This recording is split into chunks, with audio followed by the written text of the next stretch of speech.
नमस्कार, मी डॉक्टर हिरालाल पवार, हृदयरोग तज्ञ।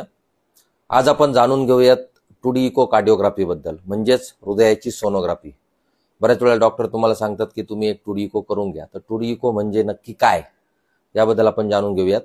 2D इको मध्ये आपण हार्टचं फंक्शन म्हणजे जे पंपिंग कॅपॅसिटी असते ती जाणून घेतो, हृदयाच्या ज्या झडपा असतात, वाल असतात, ते वालचं फंक्शनिंग कसं आहे, कार्यक्षमता कशी आहे ती जाणून घेतो। त्या वालला काही बारीक झालेत, काही लिकेज आहेत ते बघतो।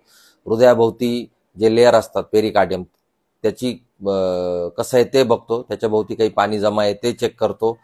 अशा प्रकारे आपण हृदयाची कार्यक्षमता, व्हाल्वचं फंक्शन हे सगळ्या गोष्टी 2D इको मार्फत जाणून घेतो। तुम्हाला इथे मी व्हिडिओमध्ये दाखवतोय की 2D इको मध्ये आपल्याला हार्टला 4 चेंबर असतात, 1, 2, 3 आणि 4, आणि मध्ये हे 2 व्हाल्व दिसतात। त्याच्यामध्ये आपल्याला एकदम परफेक्ट सगळी अॅनाटॉमी क्लिअर होते। थँक्यू।